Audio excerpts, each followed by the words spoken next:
Oi, gente, tudo bem? Hoje a gente vai estudar o capítulo 20, que fala sobre a China. A gente começa o estudo sobre a China no capítulo 20 e dá continuidade no capítulo 21, tá bom? Só para relembrar, a gente já viu no capítulo 19 os tigres e os novos tigres asiáticos, a gente já viu no capítulo 18 o Japão, né? A gente já falou como um todo sobre os países da bacia do Pacífico, tá? E aí, a gente fala de China hoje, e a primeira coisa que vem na nossa cabeça quando a gente fala de China é da sua extensão territorial, é do tamanho do país. Gente, a China é o terceiro país mais extenso do planeta. Só perde para quem? Para o Canadá e para a Rússia, né? Vem a Rússia em primeiro lugar, com a maior extensão territorial, depois o Canadá, China, Estados Unidos e, em quinto, o Brasil. Vocês já sabem, né? A gente já falou aqui outras vezes sobre a relação que existe entre a extensão de um território, a extensão de um país, de um continente e a variedade climática. Isso em função da latitude. Lembra desse fator climático?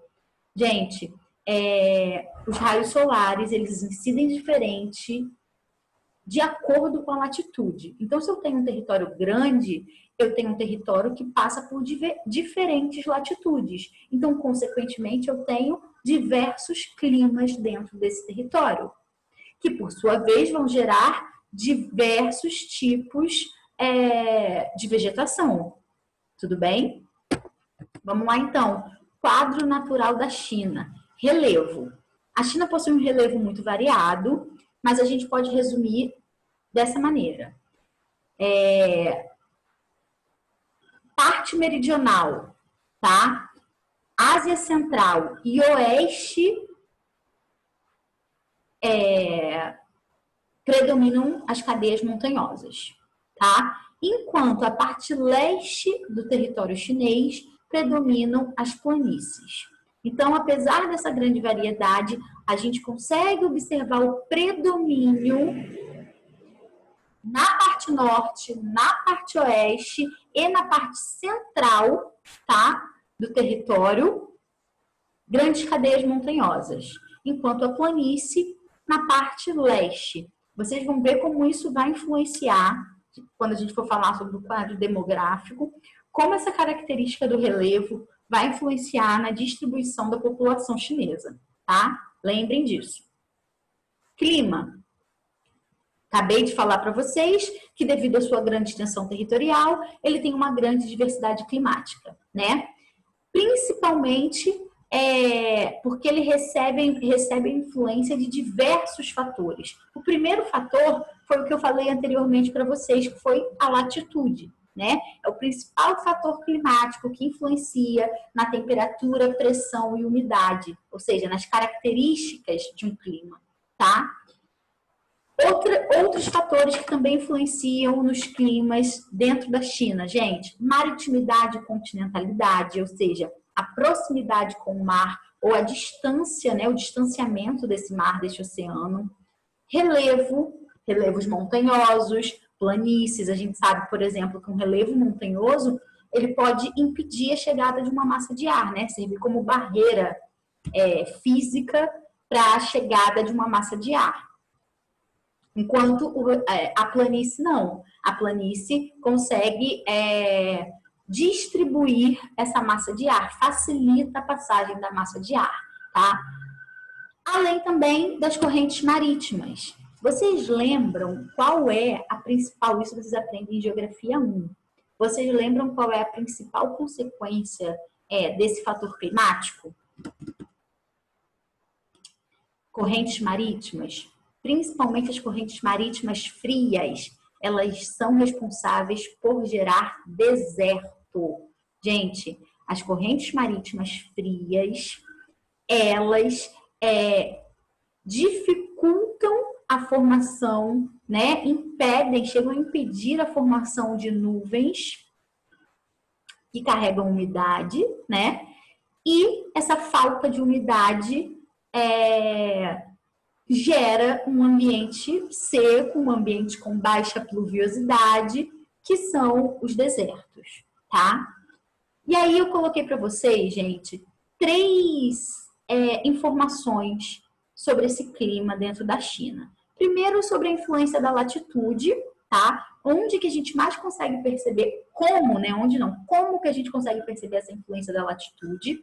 Principalmente em relação à parte norte e à parte sul do país. Por quê? Fica claro que a parte norte possui menores temperaturas, enquanto a parte sul possui temperaturas mais amenas, né? Temperaturas maiores. E isso tem a ver com a latitude. Então, a principal influência da latitude a gente consegue ver, tá? Devido à característica, da diferença da característica do clima da parte norte para a parte sul do território chinês. Outra coisa que eu coloquei para vocês foi sobre a questão do relevo, né? Que eu já tinha dito que influenciava. As áreas desérticas na China, elas são influenciadas muito pelo relevo, pela questão que eu falei para vocês, né? Ele impede, por exemplo, a chegada de uma massa de ar úmida, e pela circulação geral da atmosfera, tá? O que explica a sua concentração no interior do país. E aí, a gente fala de um tipo climático muito importante, que é o que atinge o sudeste e o leste do país, tá? Que é o clima monsônico. Na verdade, gente, o clima monsônico, ele atinge todo o sudeste asiático. E ele é muito próprio, ele é muito particular, porque não existe nenhum outro lugar do mundo que tenha o clima monsônico, a não ser o sudeste asiático. Como que funciona esse clima? Coloquei aqui para vocês a imagem. A gente diz que existem as monções de inverno e as monções de verão. O clima, ele vai funcionar de acordo com a direção do vento, tá? No inverno, olha aqui, o vento ele sopra do continente para o oceano. E no verão é o contrário, o vento sopra do oceano para o continente. Então, olha só, no inverno, a gente vai ter um inverno com baixas temperaturas, um inverno mais seco. Por quê? A alta pressão está no continente e o vento ele está vindo de uma área de cordilheiras montanhosas, né? Uma área com grande altitude. Em compensação, no verão, o vento ele sopra do oceano para o continente, então eu tenho temperaturas mais altas e principalmente o quê? Muita umidade, tá? O clima monsônico ele é conhecido por ter chuvas muito fortes no verão, justamente pelo fato de que no verão a alta pressão está no oceano, então o vento sopra carregando a umidade para o continente, tá?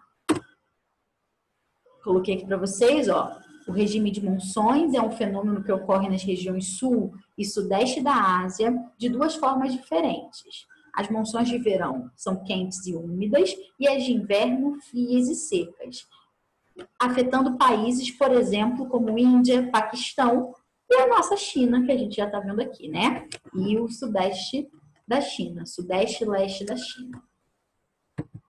Gente, só rapidinho, o clima monsônico, ele todo verão ele causa uma grande problemática para a população, né? Enchentes, alagamentos, porque ele atinge, eu não sei se vocês perceberam que eu falei antes, a região mais povoada da China, que é a parte sudeste e leste. Vegetação. Como sempre, eu não quero nem mais falar essa frase que já está mais do que batida. A vegetação é o espelho do clima, então ela acompanha a diversidade climática. Então, na China, a gente consegue ter, por exemplo, áreas de estepe e de coníferas, né, de taiga, principalmente ao norte, onde a temperatura é mais baixa, assim como uma vegetação semelhante à tundra nas altas montanhas, também devido à baixa temperatura, né, relacionada à altitude. A China possui vegetação xerófila nas áreas desérticas, né, região ali oeste da China, área central e oeste da China, tá? Relembrando rapidinho, estepe, gente, é aquela vegetação arbustiva. É uma vegetação que possui um extrato arbustivo, ou seja, de arbusto, que chega a aproximadamente 1 metro e meio, tá? Floresta de coníferas é a taiga, é a floresta de pinheiros, aquela floresta de uma área temperada, né? Em que a vegetação consegue se adaptar tanto a um frio mais extremo, com nevasca e etc., quanto ao período de calor e sol, tá? A tundra já é aquela vegetação de temperaturas muito baixas, onde na maior parte do tempo a temperatura está abaixo de zero. É aquela vegetação rasteira, muito rasteira, formada por musgos e líquens. E a vegetação xerófila é aquela vegetação característica de clima seco, de baixa pluviosidade.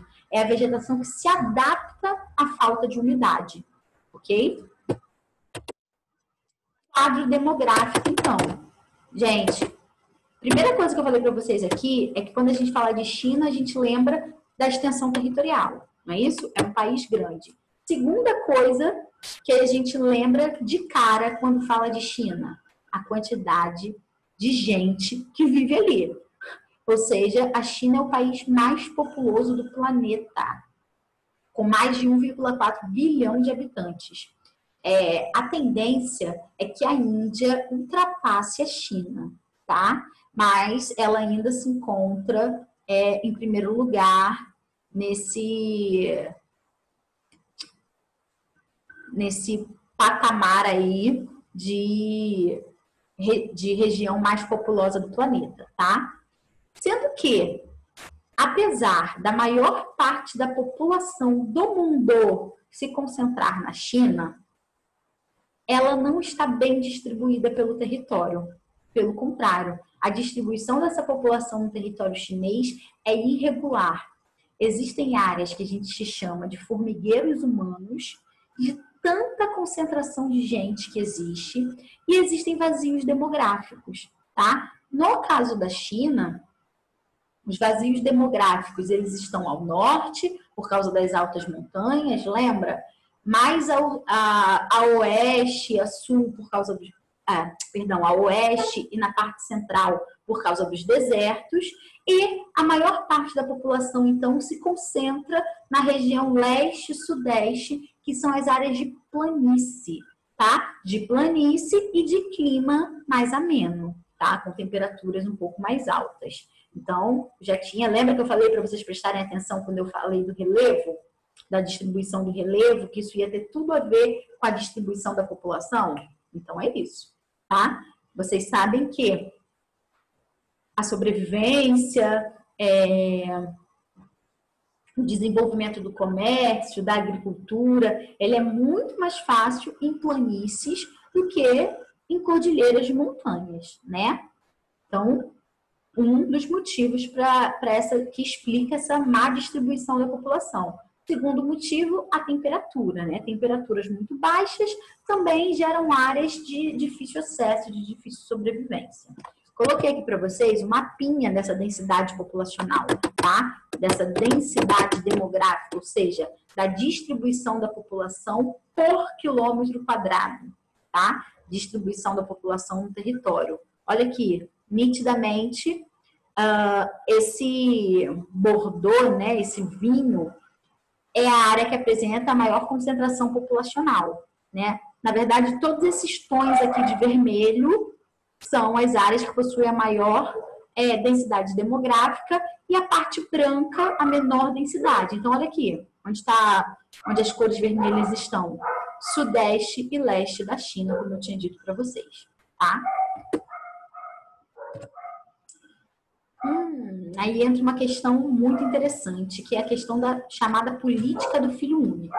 Eu falei para vocês que a China tem o maior contingente populacional do planeta atualmente, mas que a tendência é que nos próximos anos a Índia ultrapasse. Gente, e isso é muito em função dessa chamada política do filho único. O que foi a política do filho único? Coloquei aqui um quadrinho que representa de forma bem legal, bem didática, essa política para vocês, ó. Em 1979, 1980, o governo decidiu, tá, que os casais só poderiam ter um único filho para tentar conter essa grande explosão demográfica, né? Para tentar conter esse grande índice populacional, tá? Haviam algumas exceções, não era assim tão, digamos assim, abrangente, tá? Como, por exemplo, minorias étnicas não precisavam obedecer, casais da zona rural também não precisavam obedecer, se o primeiro filho fosse menina, porque, gente, a cultura chinesa, ela preza muito o filho homem, né? Na verdade, a gente sabe que a gente vive num mundo patriarcal, né? Ou seja, onde o homem ainda é visto com mais poder e mais influência e etc. Mas na cultura asiática, isso é muito mais forte. Eles enxergam o homem como provedor da família e como aquele que vai cuidar dos pais na velhice. Então, e na zona rural, né, onde o trabalho ele é mais braçal, mais pesado, se o primeiro filho fosse menina, era permitido que o casal tentasse o segundo filho, tá? Aí coloquei aqui para vocês, ó, numa escala temporal. Em 2008, começaram a surgir vários escândalos de aborto, tá? Forçados. Gente, não pode ter o segundo filho. Imagina o tanto de gente que não abortou. Na verdade, mais do que isso, né? Aborto, feminicídio, ou seja, os pais descobriam que quando que a filha ia ser menina, e aí matavam a criança para poder tentar ter um outro filho que fosse homem. Abandono, principalmente das meninas, né? Muitas meninas eram abandonadas, não sei de quem enfim. E aí, em 2012, teve um caso que ganhou muita repercussão mundial, que foi de uma menina de 23 anos que foi obrigada a abortar de 7 meses o seu filho, porque era o segundo filho. Pesado, né? 2013, começava a ter uma flexibilização, como, por exemplo, casais que já eram filho único podiam ter mais de um filho. Então, se eu ou meu marido fôssemos filhos únicos, a gente poderia ter mais de um filho, né? Porque senão a família vai ficar o quê, gente? Eu, filho único, meu marido, filho único, meu filho, filho único. A família vai virar minúscula. E aí, em 2015, a política do filho único não tinha mais como prosseguir, tá? E aí, o governo passou a permitir 2 filhos por casal, tá? Não significa que uau, posso ter quantos eu quiser, não. O governo passou a permitir 2 filhos por casal. Coloquei aqui para vocês, ó, falando das exceções, outro quadrinho que fala das exceções em relação às minorias étnicas, por exemplo. E aqui fala da multa, que eu ainda não tinha falado. O que acontece se mesmo assim, né, até 2015, os casais quisessem ter outro filho? Pagava uma multa, simples assim, né? Teve um caso também que ficou muito famoso, porque um casal rico chinês pagou 440 mil pelo segundo filho. E, gente, foi 1 ano antes da liberação. Não deram sorte, mas enfim, eles são ricos mesmo, ok, né? Aí depois aqui embaixo também vem alguns dados do censo chinês, ó, taxa de fertilidade por mulher é de 1,7 aproximadamente. Até 2015, perdão, até 2005, tá? Porque esse censo foi feito em 2005. Até 2005, existiam 210 milhões de filhos únicos no país, tá? E mais de 1 milhão de casais perderam o seu único filho. Olha que triste, gente, né? O chamado Shidu, pais que perdem o filho único. Só tem um, acontece qualquer desastre, infelizmente, a pessoa, o casal, fica sem filho, né? Mas e aí, gente? Essa política do filho único, ela foi bem sucedida? Foi. Qual era a ideia inicial? Conter a explosão demográfica. Conteve? Conteve. A redução populacional foi grande, né? Apesar de todas essas consequências que nós vimos foram ruins para a sociedade chinesa, né? Para a sociedade como um todo, como a questão dos abortos, do feminicídio, do abandono de crianças e tal, a ideia inicial foi efetuada. Tanto que esse é um dos motivos para que a Índia acabe ultrapassando esse contingente populacional. Porque enquanto a China tomou medidas, e mesmo assim, apesar da flexibilização, continua tomando, né? Porque não é permitido que se tenha filhos indiscriminavelmente, né? São só 2. Então, e a Índia, pelo contrário, não há nenhuma política, o número de nascidos, né? A taxa de natalidade só aumenta, enfim. Então, é bem provável que isso aconteça, tá? Formação étnica. Gente, quando eu falei ali da política do filho único, eu falei que as minorias étnicas não precisavam, não entravam, né, nessa questão da política do filho único. O que eu quis dizer com isso? Olha só. A China, na verdade, ela possui até uma boa homogeneidade étnica, ou seja, a maior parte da população é formada por uma mesma etnia, por um mesmo grupo, né? Grupo étnico, gente, é o grupo que tem as mesmas características, que possui os mesmos hábitos, costumes, que possuem uma tradição em comum, que vieram, né, possuem uma descendência em comum, tá? E na China, a maior parte da população veio de uma única etnia, que é a etnia Han, tá? 90% dessa população. Mas, mesmo estando em minoria, ainda existem 55 ou um pouco mais, né, de diferentes etnias, né, que é o que a gente chama de minorias étnicas. Então, por terem poucos representantes do seu povo, da sua cultura, da sua tradição, essa galera acabou sendo isenta lá da política do filho único, tá? Por esse motivo. Porque senão, se você já tem pouca gente, e aí você começa a impedir, né, o crescimento dessa etnia, daqui a pouco ela poderia se extinguir e não ter mais ninguém. Urbanização. Ih, saiu errado aqui, gente. Faltou o A. Urbanização. Por que a urbanização na China é um fato curioso? Porque por muito tempo a China foi majoritariamente rural. Ou seja, a maior parte da população chinesa, que vocês viram que não é pouca, né, que é muita, vivia no campo. A partir da década de 70, né, com a expansão econômica do território, que a gente vai ver na aula que vem, no módulo 21, quando a gente for falar sobre economia, sobre política na China, foi quando, né, houve o êxodo rural e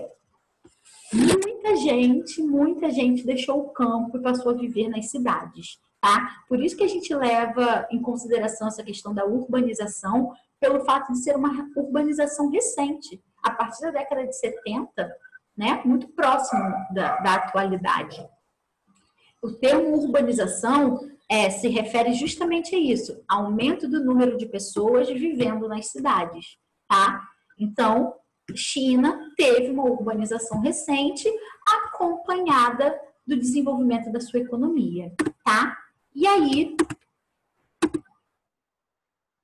em 2012, a população urbana ultrapassou a população rural. Gente, só em 2012. Isso na maior parte dos países já acontecia há muito tempo, tá? A população urbana já era maior do que a rural há bastante tempo. E a China só alcançou isso em 2012. Mas alcançou. Por último, para terminar, a gente vai falar sobre o firewall chinês. Gente, o que é isso? É uma polêmica danada. Olha aqui esse desenhozinho. Um muro. Temos aqui o Twitter, o YouTube, o Facebook. O que é o firewall chinês? O firewall, gente, ele faz referência à censura da internet na China, que é muito grande, tá? Esse termo, né, na verdade, a gente diz que ele surgiu de um projeto chamado Escudo Dourado e que aí recebeu o apelido de Firewall da China. O que é isso? É o projeto em que o governo monitora, censura a internet. Controla, por exemplo, o acesso às redes sociais, controla as informações que chegam, né, até o usuário. Enfim, bloqueiam conteúdos, bloqueiam sites, monitoram as pesquisas desses usuários, né? A gente compara esse firewall, essa censura da internet na China, à muralha da China, né? É como se fosse um grande muro que impede a chegada de muita coisa, que impede a chegada de informação, que impede a chegada de conhecimento, de entretenimento, e isso acontece muito em função do governo, tá? A China vive um governo que é caracterizado por um socialismo de mercado, como a gente vai ver no módulo seguinte, tá? Mas é o Partido Comunista que lidera. É um partido único, é o Partido Comunista que lidera. Então, o medo de perder o poder, o medo de uma possível revolta popular faz com que o governo tome essa iniciativa do firewall. O que é firewall? Eu acho que vocês devem saber até mais do que eu, né? O firewall é um termo da computação que tem a ver com a proteção do nosso computador. Então, é a proteção, por exemplo, contra vírus, é a proteção contra hackers, tudo isso. Então, eles meio que fizeram essa brincadeira, né? Relacionaram esse termo da computação à política de controle do acesso das informações via internet na China. Sabiam dessa? Ou é novidade? Maneiro, né? Bizarramente maneiro, mas é. Gente, a gente continua falando sobre China no próximo capítulo, tudo bem? E aí vocês vão entender melhor essa questão do socialismo de mercado, essa questão de porquê dessa censura, tá? Beijos, obrigada. Até a próxima.